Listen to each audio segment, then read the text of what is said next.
presented by Exquisite Timepieces. More about them in the description down below and later in the video.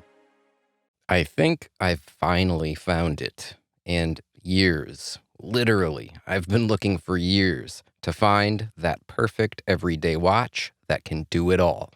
A watch that's tough enough to stand up to daily use and abuse. A watch that's versatile enough to go from casual to business professional and maybe even more formal situations. A perfect watch for every occasion. And I think I found it. The Omega Seamaster Aqua Terra. That's not to say that this is the only option. I've come across several contenders over the years. In fact, a few of my more affordable favorites are already in my collection.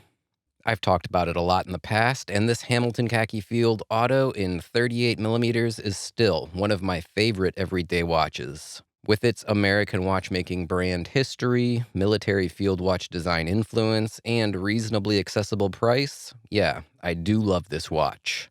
There are a few things that stop it from being what I would call the best everyday watch, though. It's not so versatile that you'd wear it with a suit and tie, most likely anyway. The stock bracelet, it does have some shortcomings as well, which is why I've been wearing it on a strap lately, but for the money, it is still one of my favorites. Then there's the venerable RB033 from Seiko. Much more versatile than the Hamilton, it's been referred to as the baby Grand Seiko because of its great quality and its awesome design. Of course, no longer in production, but still available on the pre-owned market for under $500 if you do some looking. This is one watch that I can't believe Seiko hasn't reissued yet. However, like the Hamilton, it also comes with compromises. Again, we have issues with the stock bracelet and clasp, and again, I'm using an aftermarket option for this one, the Uncle Seiko President in this case. I'm also not a huge fan of entry-level Seiko movements because, in my experience, they can be wildly inconsistent when it comes to timekeeping. But based on size and style and design, it still is a Hall of Fame level watch for me. Now, if you want to move up to higher-end luxury watches, you open up the door to options that have fewer compromises and higher quality. But of course, you also have exceptionally higher prices. And at a price range of a bit over $5,000, there are actually two options that I've been debating over with myself for quite a while. The Omega Seamaster Aqua Terra in 38mm and the Rolex Explorer in 36mm. Both the Seamaster and the Explorer, they have pros and cons. But first, let's talk about the Explorer, which I think will better set up the background for why I think, at least for me, the Omega is probably the better everyday watch of the pair. Now, before we jump into the compare and contrast segment of these two watches, please give me just 30 seconds of your time so that I can thank the people who make these videos possible and my channel sponsor. This video is presented in partnership with Exquisite Timepieces, located in Naples, Florida. Exquisite is an authorized dealer of dozens of watch brands, including Seiko and Grand Seiko, Omega, Oris, Blancpain, Breguet, and many more. Exquisite also has an amazing selection of pre-owned watches with new inventory coming in daily. So if you're looking for your next watch, check their website, exquisitettimepieces.com, or call their store at 239-227-2932, and let them know that you heard about them from Guy in the Just Bluefish channel. I can't recommend them enough.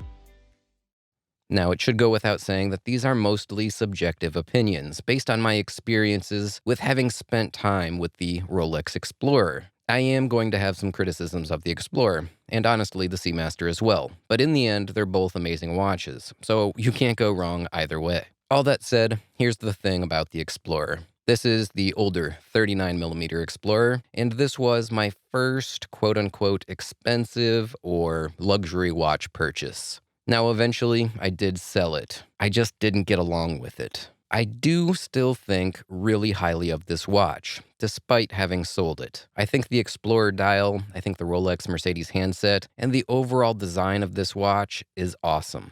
Hands down, it's one of my all-time favorite designs. I think it's absolutely beautiful in its simplicity. It gives you everything you need and nothing you don't. And that includes the quality and the specifications as well. From water resistance ratings to timekeeping accuracy, the Rolex Explorer delivers the goods. But despite all of the positives, it still just didn't work for me. On the wrist, I don't know, I just didn't love it. It wore larger than the 39mm size would have suggested. It never felt entirely comfortable on my wrist. And I always thought the proportions were just a little bit off. Whether we're talking about the spacing, sizing, and the layout of the dial, or the relative proportion of the dial to the bezel and the watch case, something about it just didn't work for me. To me, it always felt like they were trying to pack a 10-pound watch into a 5-pound bag. And again, in my opinion, it just felt a little bit clumsy. Then Rolex did something amazing. They brought back the 36mm Explorer model, like the one we have here. I was absolutely elated to hear this news, and I looked forward to getting my hands on one with lofty expectations of it solving all of the size, scale, and proportion issues that I had with the older 39mm model. And for the most part, it actually did solve those problems. In the hand and on the wrist, this version fixed the issues that I had with the dial of the larger model. The smaller dial makes smarter use of the available space, and the markers don't have a sense of being too spread out like on the 39mm model. The smooth, polished bezel is also slimmer and trimmer, and it's in better proportion with the case and the dial. It just works better, in my opinion. It doesn't feel overly broad like the bezel of the 39 did. It's even more comfortable on the wrist, though I do have a somewhat smaller wrist at 6 3/4 inches, so obviously your mileage may vary in this regard. But the bottom line is that of the two, I greatly prefer this 36mm to the older one that I owned previously. However, there is a but, and that is, but it's a hair small. I think many people will agree, at least based on comments that I've gotten from you guys on past videos, that, yeah, the 36mm Explorer, it is a bit small. I think Rolex made a mistake by going with a 19mm wide bracelet, and if you measure the watch case, it actually is a little bit under 36mm. But it's so close to being perfect, for me anyway, that I could probably overlook these size issues. But the ironic thing is that I have spent a fair amount of time with the 36mm Oyster Perpetual, and in my opinion, that watch is sized perfectly.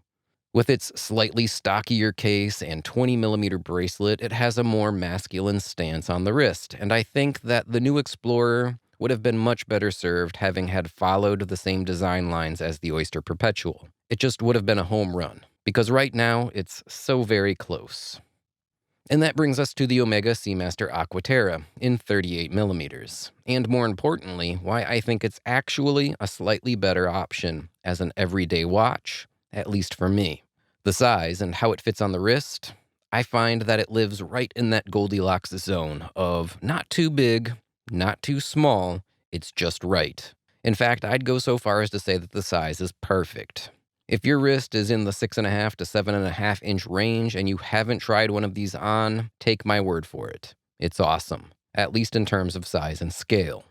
Now, it's not just the overall size, but also the proportions. Nothing feels out of place on this watch. The dial, the hour markers, handset, even the dial's branding and the date complication. Everything is laid out just perfectly. Then there's the bezel, the case, and the bracelet, all of which are proportioned just right.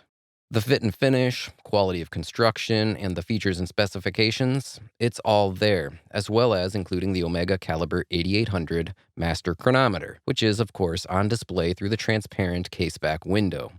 Even the price, at least relative to the Explorer, honestly, it's a bit of a bargain by comparison.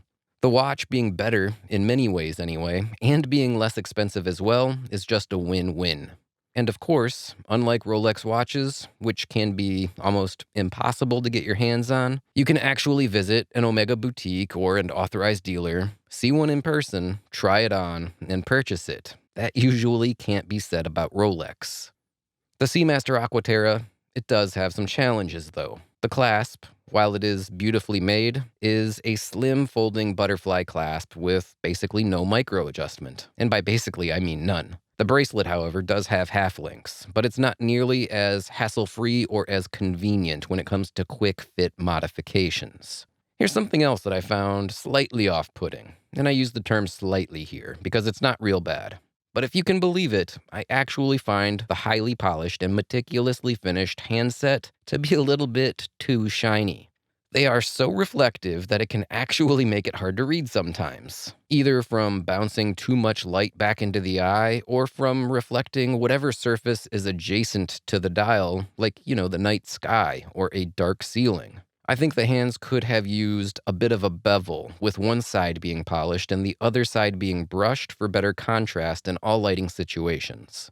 Then there's the relatively smooth, cupcake-shaped crown, and it's also, I don't know, a little bit hard to use. It's hard to unscrew and it's hard to deploy. If you're trying to set the date, set the time, hack the movement, it's just not functionally the best that I've ever experienced. Now, this isn't an issue that you need to deal with too often, but part of the fun of having a watch is operating it, and the user experience on this one could be better in this regard. Now, those things aside, for the money, I do think that the Omega Seamaster Aqua Terra is the king of everyday watches. From casual to professional and even formal settings, I think this watch is the go anywhere, do anything watch that I've been looking for. And while I would most certainly not turn down the Rolex Explorer if it was offered to me, I suspect that there's a good chance my next major watch purchase is going to be this Aqua Terra.